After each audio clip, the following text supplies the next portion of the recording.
జరుగుతుంది. Okay. So doctor Syed Zahid Ahmed గారు స్టూడియోలో ఉన్నారండి.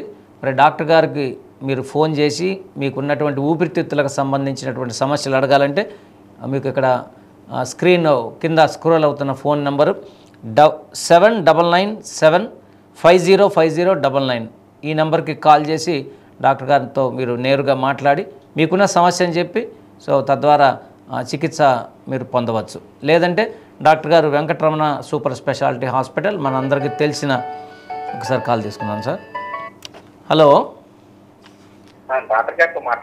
నమస్తే అండి, మీ పేరండి? నా పేరు వెంకటేశ్వర్ అండి. సార్ ఎక్కడి నుంచి సమతా నగర్. డాక్టర్ గారు ఉన్నారు, మాట్లాడండి. నమస్తే వెంకటేశ్వర్ గారు. నమస్కారం డాక్టర్ గారు. మా మిస్సెస్ కి 1 year నుంచి మార్నింగ్ లేవంగానే ముందు జలుబు ఉంటుంది, ముక్కు నుంచి నీరు కారటం, దాని తర్వాత బాత్రూమ్ కింద వచ్చినా కూడా కొద్దిగా పెద్ద తెలిసినా కూడా కొద్దిగా జలుబు చేసినట్టు అలా ఉంటుంది 1 year నుంచి. దానికంటే ఉన్న శక్తి టాబ్లెట్ వేస్తే కొద్దిగా తగ్గుతుంది, మళ్ళీ రిపీటెడ్ గా ప్రతిరోజు అలానే వస్తుంది. బ్లడ్ టెస్ట్ చేస్తే అన్నీ నార్మల్ గానే ఉంటుంది. దానికి ఏమన్నా ఇది కొంచెం ఇది కూడా మనకి ఎలర్జీ సమస్యలనే అనిపిస్తుందండి. ఇదేమన్నా మనకి పర్టికులర్ సీజన్లో పెరగడం తగ్గడం అలా ఏమన్నా ఉంటుందా? సీజనల్ ఏం లేదండి. మార్నింగ్ ఉదయాన్నే లేవగానే వాష్రూమ్కి వెళ్ళినా కానీ కొద్దిగా ఏసీ తగిలినా కానీ ఏది వచ్చినా కూడా జలుబులాగా ముక్కులో నుంచి నీరు కారడము అలా అదే కంటిన్యూ అవుతాం. అయితే ట్రిగర్ ఫ్యాక్టర్స్ తగలడం వల్ల ఇంకా సిమ్టమ్స్ అనేవి పెరుగుతున్నాయి. మోస్ట్లీ ఇది ఎలర్జిక్ రైనైటిస్లా అనిపిస్తుందండి. ఒక్కసారి హాస్పిటల్కి ఒకసారి వస్తే మనం దీనికి తగ్గ పరీక్షలు చేసి మనం నిర్ధారిద్దాం. ఓకే వెంకటేశ్వర గారు. సో డాక్టర్ గారు వెంకటరమణ నర్సింగ్ హోమ్లో ఉదయం 10 గంటల నుంచి వైద్య సేవలు అందిస్తూ ఉంటారండి.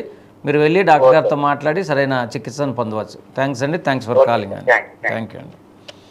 సో మీరు డాక్టర్ గారితో నేరుగా మాట్లాడాలంటే ఫోన్ చేయవలసిన నెంబరు 7997505099 ఈ నెంబర్కి ఫోన్ చేసి మీకున్నటువంటి సమస్యను డాక్టర్ గారితో నేరుగా చెప్పి చికిత్సని పొందవచ్చు. ఓకే డాక్టర్ గారు, మరి ఇందాక మాట్లాడుకుంటున్నట్టు అలా సడన్గా వచ్చిన పేషెంట్ని మీరు ఎలా ట్రీట్ చేస్తారు?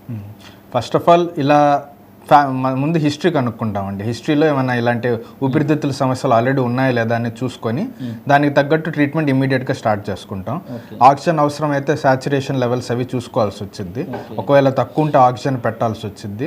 దాని తర్వాత మనం ఆవిరి పెట్టే ఉంటాయండి, అవి కూడా ఇచ్చి దాని తర్వాత ఫర్దర్గా టెస్టులు చేసి దేనివల్ల వచ్చింది, ఏమైనా ఇన్ఫెక్షన్ వల్ల ఇలా పెరిగిందా లేకపోతే ఏమైనా ట్రిగర్స్ ఏమైనా ఉన్నాయా చూసుకొని దానికి తగ్గట్టు వైద్యం అందిస్తాం మనం. Okay doctor.